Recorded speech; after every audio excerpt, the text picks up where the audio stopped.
Momento Terapia. Oferecimento Empório. Todos os estilos em um só lugar. FAAR. Ensino superior de qualidade, credibilidade e excelência. Dr. Ed Filgueira. Implantodontia e atendimento clínico geral. Olá, seja bem-vindo ao programa Momento Terapia dessa semana.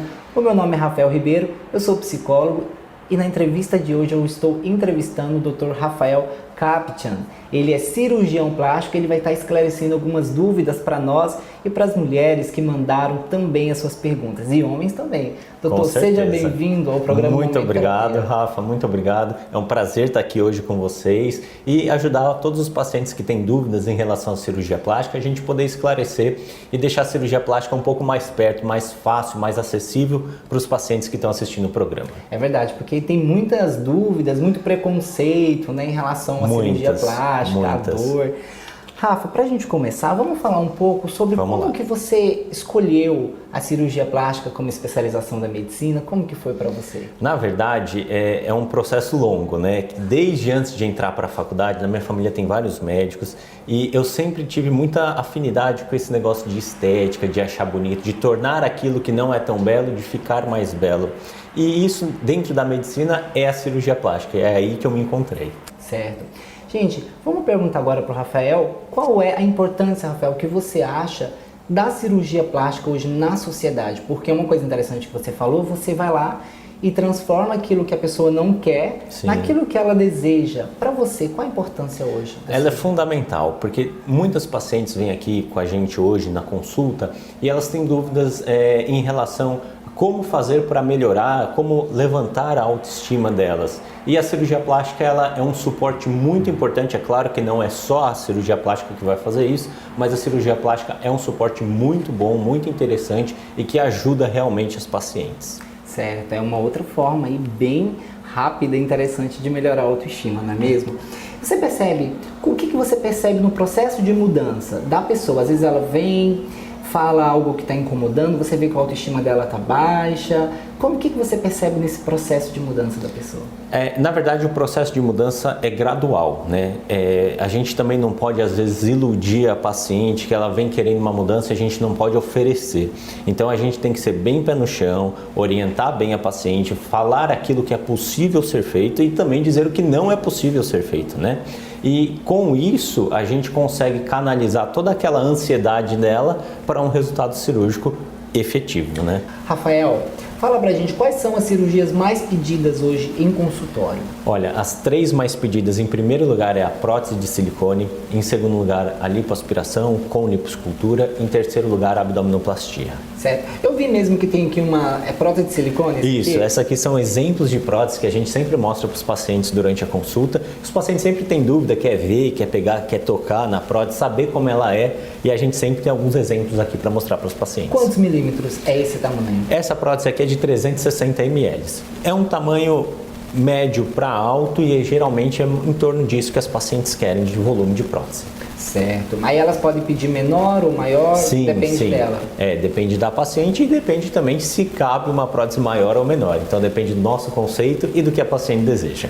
E homens? Homens, muita ginecomastia e cirurgias de pálpebra, cirurgia de orelha, otoplastia também são bem frequentes. Ginecoplastia seria o que exatamente? A ginecomastia seria quando o homem ele tem um aumento da glândula mamária, né? Pode ter um aumento da glândula ou pode ter um aumento da gordura que fica ao redor ali da glândula. E a gente consegue diminuir isso. Certo. Então, gente, para a gente começar, agora falando da parte científica, né, da cirurgia plástica, Dr. Rafael, explica pra gente o que é, você acabou de dizer, o que é a mastopexia. A mastopexia é uma cirurgia da mama, geralmente quando a paciente já teve 1 filho, 2 filhos, e a mama deu aquela famosa caidinha, né? A gente precisa levantar essa mama, colocar a mama no lugar. Mastopexia nada mais é do que a gente conseguir levantar a mama da paciente e colocar na posição adequada. Mais ou menos aquela posição que a paciente tinha antes de engravidar, quando ela era mais jovem, quando não tinha filhos. Aproveitando, falando sobre mastopexia, nós temos uma pergunta da nossa telespectadora Angélica Kerr, que também já deu entrevista pra gente, a cantora Angélica. Ela tá em São Paulo, ela mandou uma pergunta pra gente. Doutor, tem idade certa para fazer a mastopexia e colocar silicone? E se você já tem um volume de seio satisfatório, é necessário também colocar o silicone ou só a mastopexia corrige? Ou seja, ela quer saber se ela não quer colocar silicone. Ela fazendo só a mastopexia já resolve? Tem como? Na grande maioria dos casos resolve, como a gente estava falando antes. A mastopexia é a cirurgia de levantar a mama. Agora a gente pode levantar tirando volume ou dando volume para a mama. Vai depender do que a paciente deseja. Se a paciente quer aumentar a mama, a gente associa com uma prótese. Se a paciente não deseja aumentar a mama, a gente só faz a mastopexia sem prótese. Tá certo. Angélica, tá respondido. Gente, lembrando que a Angélica acabou de ir no Raul Gil esses dias, tá com uma música nova em resposta a uma outra música sertaneja aí. Um grande beijo, Angélica. Olha só, vamos agora falar um pouco mais sobre a lipoescultura. Acho que a lipoescultura é uma das mais pedidas, né? Bastante. O que é a lipoescultura, doutor? De forma científica, para a gente entender melhor. Tá, de forma científica, a gente introduz a cânula na pele da paciente e a gente retira toda a gordura que está no tecido subcutâneo, abaixo da pele. E de forma mais leiga, mais simples de se entender, a lipoescultura é eu retirar gordura de uma região que incomoda a paciente e eu colocar numa outra região onde tem geralmente uma falta. Para que a gente faz isso? Para a gente deixar o paciente mais acinturado, com mais curvas. Às vezes a gente consegue dar um contorno melhor de cintura da paciente. Então, principalmente, o que a gente faz? Tira de barriga, tira de culote e às vezes acaba colocando no bumbum. É esse o fundamento da lipoescultura. Certo. Quando faz a lipoescultura, homens também fazem, né? Homens também fazem. Homens também fazem. Quando é feito a lipoescultura, doutor, é preciso fazer uma drenagem linfática? É necessário? Na verdade, a drenagem linfática ela sempre auxilia, né? Porque ela tira aquele edema, ela ajuda com tudo isso e, principalmente no caso da lipoescultura, ela ajuda na fibrose, ela reduz a chance de formar fibrose, né? Ela é muito importante para os pacientes, eu sempre recomendo porque ela ajuda sim. Certo, olha gente, se você vai fazer uma cirurgia, eu também já quero aproveitar e indicar a Onodera, que é parceira nossa, que faz também um trabalho muito bom de drenagem linfática. É só procurar. Essa questão de beleza, essa questão de estética, de beleza, as mulheres, elas procuram muito e muitas das vezes, doutor, elas correm atrás, elas buscam e passam o que for necessário para conseguir o corpo ideal. Sim. Né? E para a gente aproveitar, falando nisso, vamos falar da recuperação? Vamos. Como que é essa recuperação pós-cirúrgica? Eu costumo dizer para as pacientes que a parte mais importante é a parte do pós-operatório, porque ele é um período longo, né? A gente sempre fala que o período de recuperação são 3 meses, e 3 meses é bastante tempo para a paciente às vezes ficar dependendo de alguém, para a paciente às vezes ter que ficar fazendo curativo, retornando em consulta aqui com a gente, mas é fundamental, porque quanto melhor for o repouso pós-operatório, o repouso depois que opera, melhor fica a cicatriz, menos chance de dar alguma infecção na paciente, então ele é fundamental, mais importante até do que o período cirúrgico, eu costumo dizer para as pacientes. E muitas mulheres não aguentam ficar esse tempo todo, né? Olha, elas enganam bastante a gente, porque elas falam que estão às vezes fazendo repouso e às vezes não estão, mas é fundamental fazer o repouso, principalmente no primeiro mês, que é o mês que a gente está mais suscetível a complicações da cirurgia. Certo. Gente, agora vamos falar um pouco sobre abdominoplastia. Doutor, como é a consulta para fazer uma abdominoplastia? Tá. O paciente que vem pra gente clássico, né, querendo uma abdominoplastia, geralmente é a mulher que já teve 2, 3 filhos e tem aquele excesso, aquela gordurinha, aquele excesso de pele, principalmente do umbigo para baixo, né? Por que tem esse excesso de pele? Porque quando estava gestante, a pele cobria toda a barriga e necessitava de toda aquela quantidade de pele. Depois que o filho nasce, a sobra de pele ela não some, ela continua lá. Então, geralmente a paciente já teve 2, 3 filhos, às vezes tem um pouquinho de excesso de peso, né? E aí a gente tem que tirar todo excesso de pele que fica do umbigo para baixo. Porém, a gente aqui no hospital, a gente nunca faz somente a abdominoplastia, a gente sempre associa a abdominoplastia com a lipoaspiração. Por quê? Porque a gente consegue acinturar melhor a paciente, a gente consegue dar um contorno mais bonito e além disso a gente tira aquele excesso de pele que está sobrando. Que bom que existe a cirurgia, né? As mulheres agradecem. Com certeza. Aproveitando, vamos responder aqui a pergunta da Miriam Carvalho, aqui de Ariquemes, doutor. Ela diz assim: oi, Rafael, gostaria de saber em média quanto custa o aumento de busto e mini abdominoplastia. Oi, Miriam, tudo bom? Miriam, na verdade, sim, é difícil eu passar essa informação sem ver a paciente, sem examinar, sem saber se é exatamente isso que ela precisa, né? Seria interessante você marcar uma consulta aqui com a gente, para eu te ver, para eu te examinar e aí poder te passar essa informação certinha. Certo, gente, porque é importante também a orientação do médico, né? É fundamental. Para saber o que a pessoa pode realmente fazer. Precisa fazer. Então, gente, agora a gente vai para a pergunta dos telespectadores, mandar um beijo para todos que mandaram as perguntas. Teve com bastante, certeza, né, Rafael? A gente fica super feliz. A gente teve também que selecionar algumas. Os que a gente não responder nesta, a gente responde na próxima. Nós temos uma pergunta agora de Cacoal, é do Caio. Vai estar aparecendo no visor a pergunta dele. Olá, Rafael. Gostaria de aproveitar esse momento com o Dr. Rafael. Vejo hoje em dia muitas pessoas aderindo ao uso de toxina botulínica em algumas áreas do rosto para redução de rugas, por exemplo. Isso pode trazer algum prejuízo para a pessoa no futuro? Pergunta muito interessante, né? A toxina botulínica, a primeira coisa que a gente tem que diferenciar é que ela não atua na pele, ela vai atuar no músculo, ela paralisa o músculo, é assim que ela atua. Então, em pele não muda nada. E no músculo, o que é legal da toxina botulínica é que quem faz sempre, repetidamente, por vários anos, ele dá uma certa atrofia muscular, o músculo não funciona tão bem. Então, depois de fazer vários e vários anos, a quantidade de ruga sua vai diminuir, porque o músculo já não funciona tão bem. Isso é um ponto bacana da toxina botulínica. Legal, você atende? Você aplica? Sim, aqui? eu aplico aqui também. Certo. Gente, olha só, outra pergunta da Suelen de Rio Crespo, minha irmã, que também está participando. Su, um grande beijo. Olá, queria saber se pode fazer 3 cirurgias ao mesmo tempo, no mesmo momento, como peito, barriga e bunda. Quero fazer em mim. Beijos. Eu até mandei uma mensagem para ela, tá com vontade de dar uma repaginada. Mas pode fazer tudo ao mesmo tempo ou tem que esperar? Então, Suelen, vamos lá.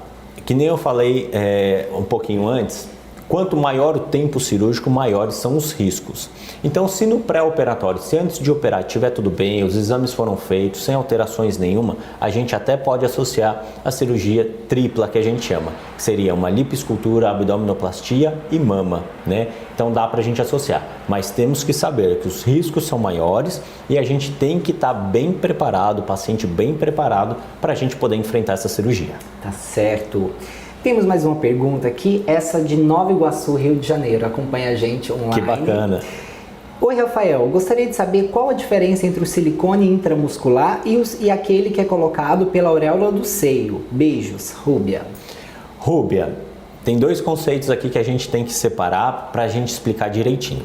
Então, a prótese de mama, lá dentro do peito, a gente pode colocar ela debaixo do músculo ou por cima do músculo, né? Na verdade, hoje em dia as pacientes têm preferido mais colocar debaixo do músculo, mas a gente tanto pode colocar embaixo do músculo ou por cima. Agora, por fora, onde a gente vê o corte, vê a cicatriz, a gente pode colocar ao redor da areola, que seria o periareolar, ou a gente pode colocar debaixo da mama, que seria a incisão no sulco, que é o mais comum. Existem outras formas também, como colocar pela axila, colocar pelo umbigo, que não são muito comuns, mas também podem ser feitas. Então eu posso colocar a prótese por cima do músculo ou debaixo do músculo e por qualquer incisão dessas que eu falei, dá pra gente colocar. Claro que a gente tem que avaliar cada caso e ver a possibilidade de a gente conseguir colocar todas essas formas no paciente. Certo. Hoje a medicina está muito avançada, né, doutor? Então, hoje em dia as cicatrizes dessa cirurgia são mínimas, né? Sim, a gente sempre trabalha para deixar o mínimo de cicatriz, porque o paciente, no fundo, é a nossa propaganda. Então, a gente quer que o paciente fique bonito, fique feliz, fique satisfeito com a cirurgia. Então, a gente sempre faz o melhor possível para ficar com o mínimo de cicatriz. Certo. E é por isso que a gente só entrevista pessoas realmente profissionais, porque a gente sabe que sabe que levar para vocês o melhor é a nossa missão, é o nosso dever. Doutor, vamos falar, já que você falou aí a gente entrou no assunto da medicina, das novidades. Recentemente você foi para um curso em Nova York, sim, né? Sim, semana retrasada. Isso, a gente acompanhou nas redes sociais. Fala pra gente encerrar. Como que foi para você? O que você trouxe de novidades para nós aqui de Na verdade, o curso ele foi bastante enfático, detalhou bem na parte de rejuvenescimento facial e na parte de tratamento do rosto, né? Então, definição de região de mandíbula, de mento, de região de malar, para a gente rejuvenescer. Paciente que está chegando numa certa idade, quer ficar com um aspecto mais jovem, a gente tem bastante novidade em relação a isso. Certo, e se você quer saber mais sobre o que o Dr. Rafael traz aqui para a Edcam, a gente acompanha ele também nas redes sociais, que vai estar passando aqui no visor. Eu tenho certeza que lá vai ter mais novidades para você, ok? Se você quer marcar uma consulta com o Dr. Rafael, como que faz, Rafael? Aqui no Hospital Monte Sinai, em Ariquemes, eu estou atendendo integralmente aqui, mas eu também atendo em outros lugares. Aqui no Hospital Monte Sinai, ligar no 3535-3600 ou ligar diretamente para minha secretária, para Kelly, no 8115-6209. Qual outra cidade você está atendendo? Você disse no começo, só para a gente enfatizar. Buritis, Ji-Paraná e Jaru. Olha aí, mulherada, vamos já dar uma repaginada para aumentar a autoestima. Rafael, quero te agradecer de verdade por essa entrevista. Eu gosto muito quando tudo que mexe com a autoestima, que melhora a vida das pessoas, é uma honra para mim estar entrevistando. Vamos deixar agora, por favor, deixe suas considerações finais para o pessoal de casa que está nos assistindo. Então eu gostaria de agradecer, Rafael, muito pela oportunidade da gente estar aqui, de dar essa entrevista, de tirar a dúvida de alguns pacientes que mandaram as perguntas aqui e convidar os pacientes que ainda têm dúvidas de marcar uma consulta comigo ou nas outras cidades onde eu atendo para eu esclarecer melhor e conseguir finalmente operar. Certo, porque na verdade essas perguntas a gente tira as dúvidas, mas para saber um caso específico tem que ter uma consulta para ver, né, o que precisa ser mudado, tudo mais específico, né, doutor? Com certeza, é fundamental a gente avaliar cada paciente individualmente, porque um paciente não é igual ao outro. E a gente tem que saber exatamente o que vai fazer para o paciente ficar muito mais contente com o resultado. Tá certo, gente. Eu quero agradecer a todos os Ariquemes mais uma vez. Muito obrigado, Dr. Rafael. Se você tem mais dúvidas, gente, sobre cirurgia plástica, a gente vai estar marcando uma outra entrevista com o Dr. Rafael. Mande para nós aqui suas dúvidas. Vou deixar aqui minhas redes sociais também, o meu telefone. Fiquem com a gente no nosso próximo programa da semana que vem. Até lá. Tchau, obrigado. Momento Terapia. Oferecimento Empório. Todos os estilos em um só lugar. FAAR. Ensino superior de qualidade, credibilidade e excelência. Dr. Ed Filgueira. Implantodontia e atendimento clínico geral.